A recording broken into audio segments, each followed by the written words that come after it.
You can use your gifts, that's what you're really here to do, to illuminate the darkness in our world. So this is what I also know, that this moment in time, this is your time to rise. It is. The problem is everybody is meeting hysteria with more hysteria.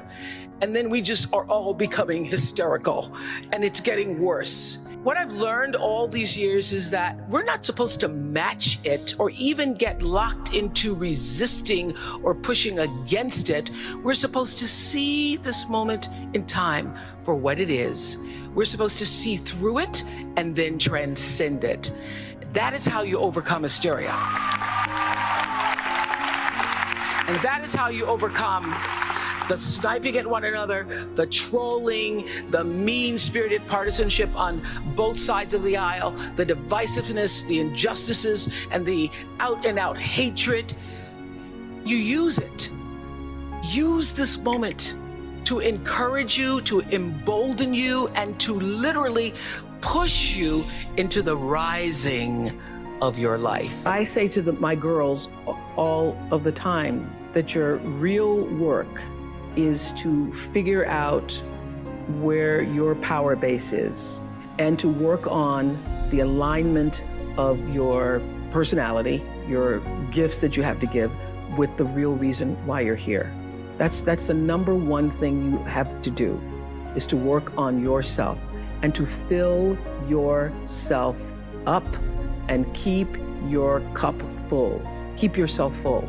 Now, I used to be afraid of that, and now I embrace it. I consider it a compliment that I am full of myself, because you only when you're full, I'm full, I'm overflowing, my cup runneth over.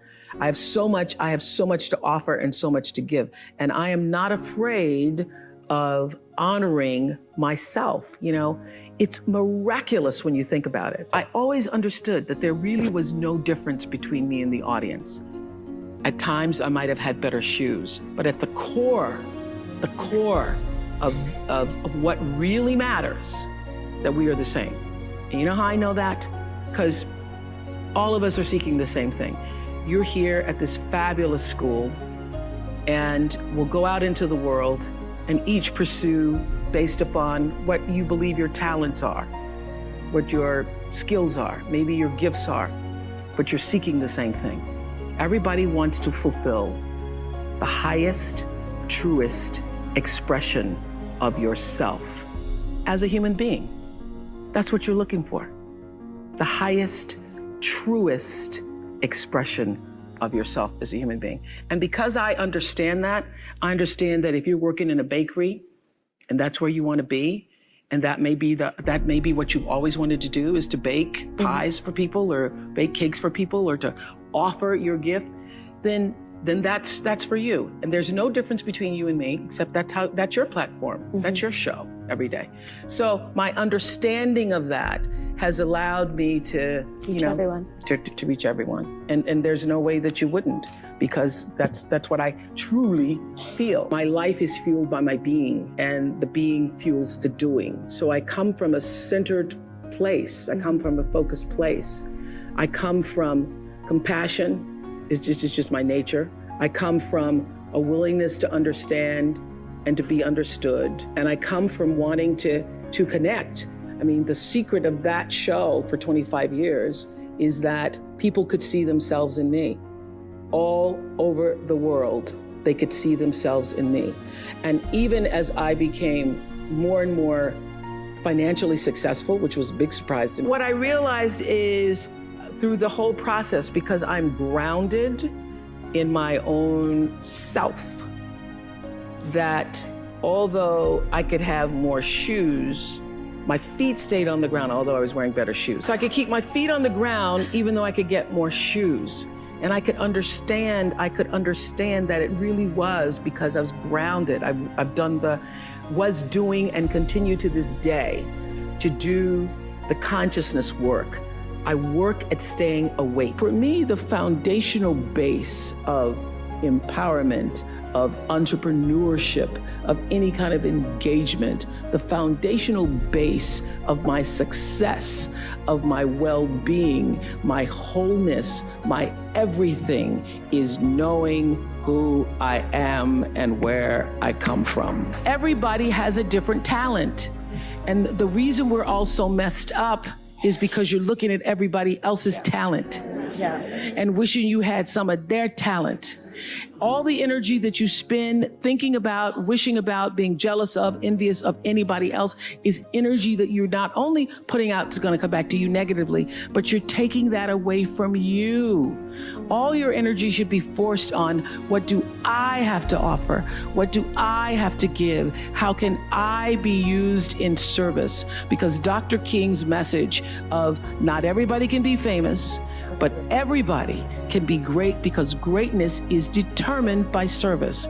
And there is not a job in here that you can do that you don't switch the paradigm to service and not make that job more fulfilling.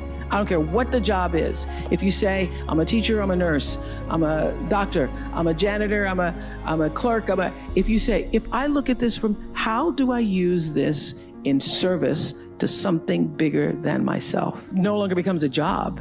It becomes an offering to the world. Reading is the strongest signal for success in the future that I've ever seen.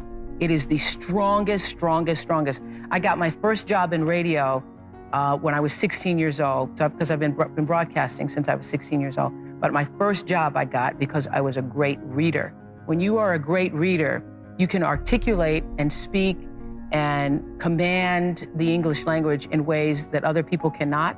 And people think you're a lot smarter than you are, lots of times, because you're a great reader. Have you ever met a person who was a great reader when they were young who was not successful?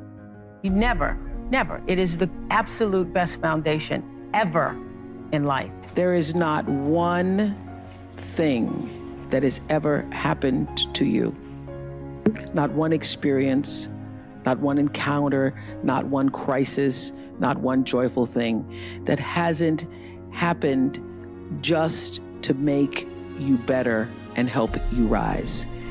Every single thing you're calling in, whether you know it or not, when you figure out that you are calling it in, when you actually start meditating or praying or doing or having a spiritual practice, which is the number one thing you need if you want to be successful in the world. You need something that gives back and nourishes you, regardless of what you call that. You need to fill your cup so that you can be so full your cup runneth over and you have enough to give to other people. If you don't fill your cup, you end up dried up. You end up tired, exhausted, and don't have enough to give to other people. You end up resentful every time somebody asks you because your cup is empty and now they want some of yours. So your number one job is to fill your cup and make yourself whole. That's your job.